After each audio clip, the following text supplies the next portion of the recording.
I want to talk to you about how small business taxes work and how do you reduce them. Okay, so we are going to have a conversation about tax write-offs and tax write-downs. So I will be explaining the tax implications of those accounting elements, but also the financial reporting implications. Very important. Okay, so tax write-offs and tax write-downs. Stick around till the end. You're going to love today's conversation. I guarantee it.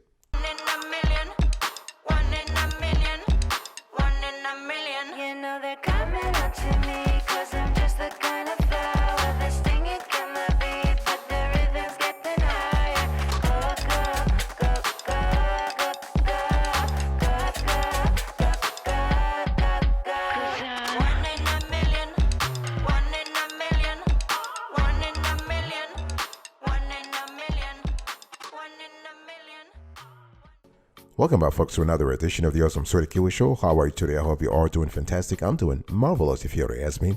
If you are doing as great as I am, go grab a cup of coffee or tea or vodka and let's roll. In today's conversation, I want to explain to you how small business taxes work and how do you reduce them through tax write-offs and tax write-downs, okay? So when you think about those two elements, the main difference between a write-off and a write-down is just a matter of degree. Okay, so a write-down is performed in accounting to reduce the value of an asset to offset a loss or expense. This is really important. And a write-down becomes a write-off if the entire balance of the asset is eliminated and removed from the books altogether. And these transactions do have a tax implication. Okay, so write-downs and write-offs are predominantly performed by businesses. So if you already have a single member LLC, if you have a multi-member LLC, you have an S Corp, you have a C Corp, you have an LLP, you can really do that. Now, taxpayers can also use write-offs to reduce their personal taxable income, but this is not the same thing, and we're not going to get into that part of the equation today. Okay, so let's just first go granular on write-downs. So a write-down is recorded as an adjustment to the existing inventory. So basically, a credit is applied to the equipment or whatever the inventory item is, and the total value is reduced accordingly. Okay, so a write-down can instead be reported as a cost of goods sold if it's small. Otherwise, it must be listed as a line item on the income statement, affording lenders and investors an opportunity to consider the impact of devalued assets. This is really important. And one thing we have seen in our research is that large write-downs actually reduce owners or stockholders' equity. This is really important now. So a write-down is an accounting term for the reduction in the book value of an asset when its fair market value has fallen below the carrying book value and thus becomes an impaired asset. Very important. So the amount to be written down is the difference between the book value of the assets and the amount of cash that the business can obtain by disposing of the asset in the most optimal manner. So this is really important. So when you think about that, so write-downs have a huge impact on net income and balance sheet. Okay, so when you think about the effects of write-down on financial statements and ratio, you have the balance sheet, you have income statements. There is something called deferred tax asset that I'm not going to go into details right now, but this is really important. So think about those things when you file your taxes, because if you have reduced income, chances are you're going to have a reduced income tax liability. So this is important.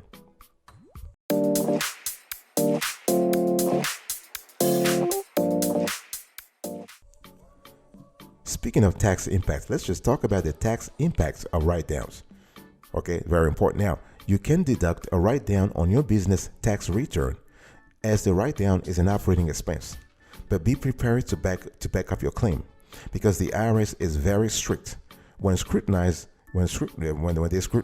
loss claims related to casualty, disaster, and theft, as well as inventory write-downs. This is really important, okay?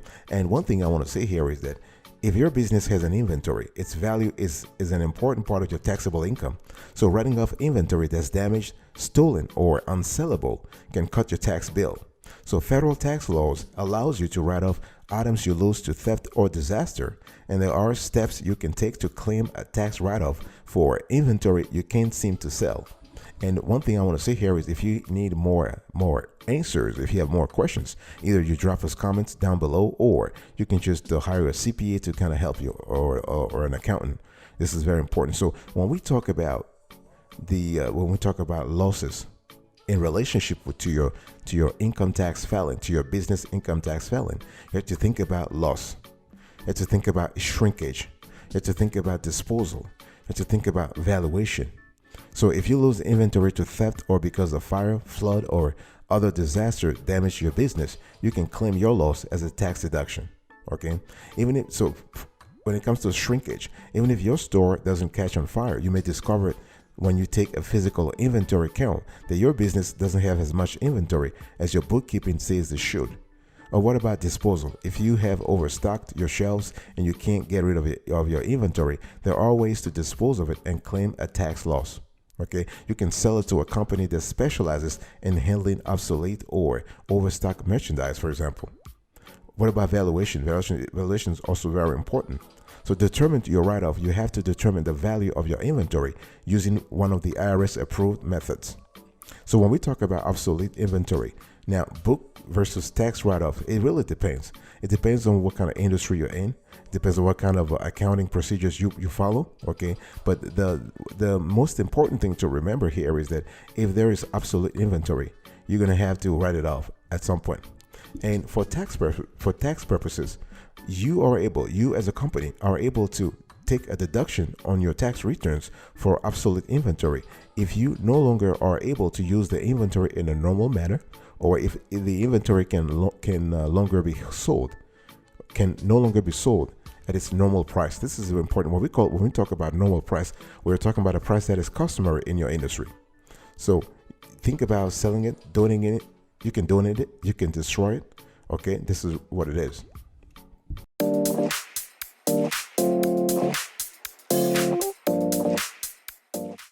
So I've spoken to you about write-downs. Let's talk about write-offs now. It's very important. So writing an asset off in business is the same as claiming that it no longer serves the purpose and has no future value. Okay, so basically you don't really rely on the asset anymore. So you are effectively telling the IRS that the value of the asset is now zero. So old equipment can be written off even if it still has some potential functionality. For example, you might upgrade your machines or purchase brand new computers. Okay, and the equipment being replaced can be written off in the case of in this case because its economic value will be listed as zero. So a write-off is an accounting action that reduces the value of an asset while simultaneously debiting a liabilities account. So it is primarily used in its most literal sense by businesses who are seeking to account for unpaid loan obligations, unpaid receivables, or losses on stored inventory. Okay, so generally it can also be referred to broadly as something that helps to lower your annual tax bill. So a write-off primarily refers to a business accounting expense reported to account for unreceived payments or losses on assets. So this is really important to understand. So when we try to understand the write-offs, just remember that business they use accounting write-offs to account for losses. That's the bottom line. And the loss on assets can happen because a constellation of circumstances. Okay, this is important. Now, how do you actually do a business write-off? Well, you use accounting journal entries. Okay, journal entries. I'm not going to get into detail here, but I just if you have questions, you can actually ask, and we'll actually answer you. But I don't want to get into the technicalities of that, but just remember that when you have write-down or write-offs, you can actually claim those too on your tax returns. Okay, so when it comes to like banks, for example, they write off accounts when they have tried everything to collect the loans, and people are not paying. They write it off. If you have receivables, if you have inventory, if you have taxes, also, so sometimes you are in a situation where you don't believe that let's say sales tax. Normally, sales tax are paid to you by customers, and you have to report those taxes to the state. But if you have tried everything, you have tried to collect the taxes, and the client is not responding, you write it off. Okay, now there are some special considerations though. A bad debt write-off can occur when a customer who has purchased a product or service on credit is deemed to have defaulted and doesn't pay. So the accounts receivable of on the company's balance sheet is written off by the amount of the bad debt, which effectively reduces the accounts receivable balance by the amount of the write-off. And it is, and bad expense it is an operating expense, so it lowers your tax bill.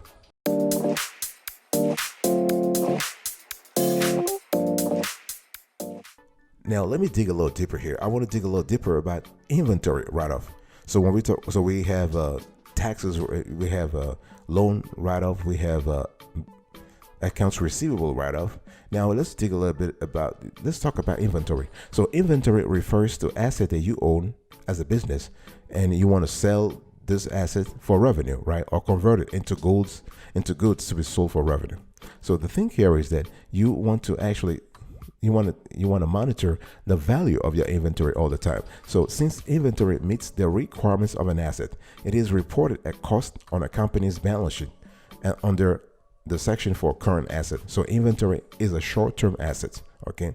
And in some cases, inventory may become obsolete, spoiled, damaged, or stolen, or even lost. So when these situations occur, a company must write off the inventory. So, and accounting for inventory write-off happens through journal entry, okay, journal entries. So it happens in the general ledger.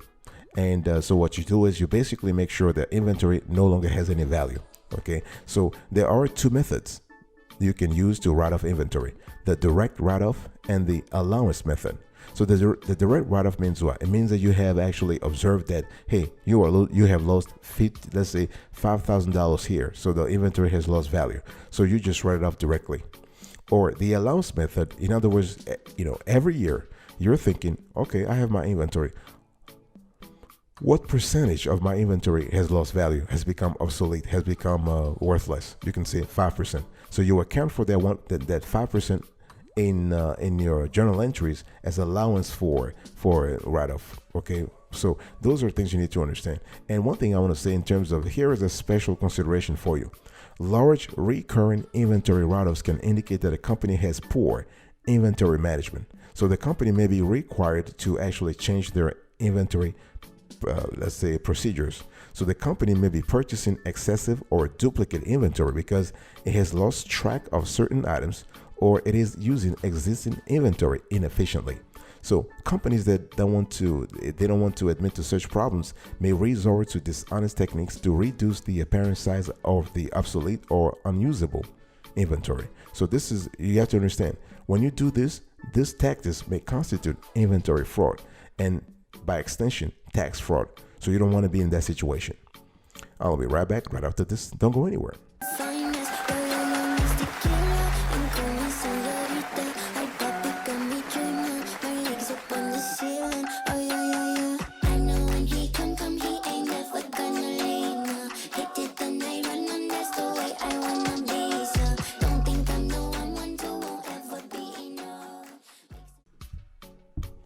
Welcome back, folks, to another session of the Awesome Sweaty Kiwi Show. We're also having a conversation about tax write-offs and tax write-downs, okay? And it's really important to understand how those two can actually reduce your tax liabilities. I want to talk to you now about impairment. So when you hear the term impairment, especially in accounting, impairment describes a permanent reduction in the value of a company's asset, typically a fixed asset or an intangible asset, okay? So when testing an asset for impairment, the total profit, cash flow, or other benefits expected to be generated by that specific asset is periodically compared with its current book value. So if it is determined that the book value of the asset exceeds the future cash flow or benefits of the asset, the difference between the two is written off, and the value of the asset declines on the company's balance sheet. So what I'm trying to say here is that, let's say you actually bought equipment, okay, and you list the equipment as 1 million, and you've done your research, you've done your analysis, and you realize that the equipment should be really like $750. The worth of the equipment should be, the value of the equipment should be $750,000. So you have to recognize a $250,000 impairment. Okay, and so when we talk about impairment, let's just contrast that with depreciation. I'll speak about depreciation later on, but fixed assets such as machinery and equipment depreciate in value over time. So the amount of depreciation taken each accounting period is based on a predetermined schedule using either a straight line or one of multiple accelerated depreciation methods. Okay, so those are totally different. Impairment is a one-time thing, okay, and depreciation is a normal continual thing. So you got to think about the process here, very important. But those two elements will reduce your business taxes and by extension your business expenses also. Okay, so there are certain requirements for impairment. So under US generally accepted accounting principles, assets are considered to be impaired when the fair value falls below the book value. So any write-off due to an impairment loss can have adverse effects on a company's balance sheet and its resulting financial ratios. Okay, so it is very important for a company to test its assets for impairment periodically. So certain assets, such as the intangible goodwill, must be tested for impairment on an annual basis in order to ensure the value of assets are not inflated on the balance sheet. Very important. Now, I don't want to go into technical terms here. If you have questions, we can certainly answer you. You can drop them below, not a problem.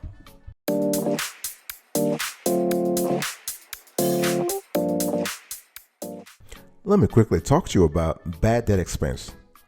Now, the thing is, bad debt expense also has an impact on your revenue and also on your tax bill. Okay, so a bad debt expense is recognized when a receivable is no longer collectible because a customer is unable to fulfill their obligations to pay an outstanding debt due to bankruptcy or other financial problems. Okay, so companies that extend credit to their customers report bad debt as an allowance for doubtful accounts on the balance sheet. So when you look at a balance sheet and you see allowance for doubtful accounts, that's what bad debt is. Okay, and so this account is also known as a provision for credit losses. And one thing I want you to understand is that bad debt expense is actually an unfortunate cost of doing business with customers on credit, as there's always a default risk inherent to extending credit. Like, this is not something you can prevent. If you're giving credit to customers, this is bound to happen. And so you have the direct write-off method, and you have the allowance method. Okay, so those are really things you have to understand. Now, one thing I want to say here is that there is the difference between direct write-off and allowance method is that when you directly write off a bad debt, in other words, you have recognized that, hey, listen, this client is not going to pay us anymore because they're having financial problems and whatnot. So we are going to recognize the full bad debt right away. Now, under the allowance method, every year or every quarter or every 6 months, you look at your accounts receivables in totality and you say, hey, listen, based on the status of those clients, we're going to write off 5% of our accounts receivable, 10% of our accounts receivable, because the economy is down, this industry is having problems, so we expect 5% of our clients to default. So this is the difference between the write-off method and the allowance method. And so if you have to record bad debt expense, you have to actually, under the allowance method, you basically have to do it, as I said, you have to do it every year or every 6 months.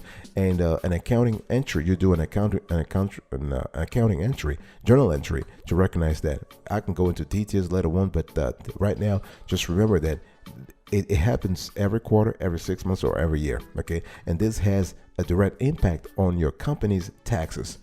And so there are methods of estimating bad debt expense. You can look at the industry. Okay, you can think about the amounts of accounts receivables not expected to be collected. In other words, let's say you have actually called the company several times, and you realize that after 3 months, after 6 months, they're not responding to you. They're not paying their bills. So you can say, hey, listen, there is a strong chance that they are not going to pay their bills. So I'm going to actually write them off. Okay, so in practice, businesses use the accounts receivable aging method to estimate bad debt, or they also use the percentage of sales method.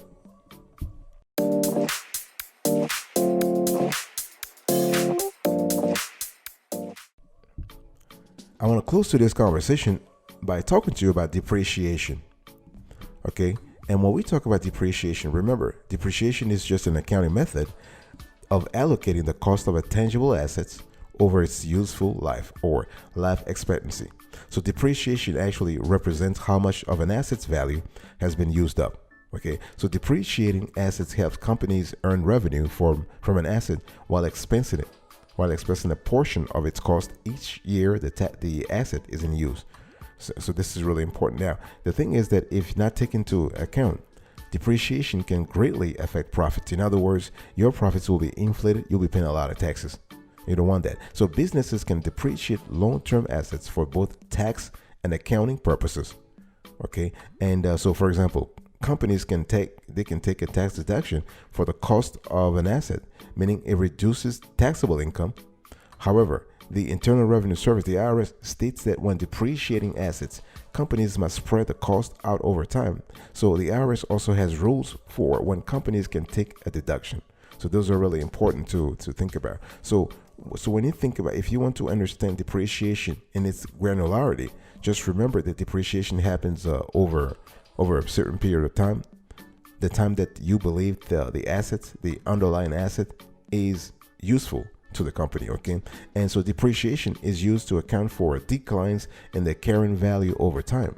And carrying value represents the difference between the original cost and the accumulated depreciation over the years. Those are really important. Now, if you want to record depreciation, there is an accounting journal entry that is made. I'm not going to go into details here, but if you have questions, please let us know. And so let me give you an example of depreciation. Let's say you buy a piece of equipment for $50,000, right? You can expense the entire cost of the asset in year one and write off the value of the assets in year one. Or you can say, you know what, this equipment is going to be useful to my business over 10 years. So you actually depreciate the asset over 10 years. And there are several types of depreciation. You have straight line, you have decline balance, okay? You have the double declining balance, the DDB. You have sum of the years digit, SYD. You have units of production. So there are a lot of I would say formulas for that. And the thing is that if you have other questions in terms of why are your assets depreciated over time, how you can depreciate them for tax purposes, you can drop us a question below, or you can just hire a local CPA to kind of help you out. And if you want to learn more about this topic of depreciation, we have a video that is currently out, and we're going to show you on the screen. So how to depreciate business assets. If you want to learn how to depreciate business assets, go and watch that video. It goes into detail about everything you need to know. Fantastic.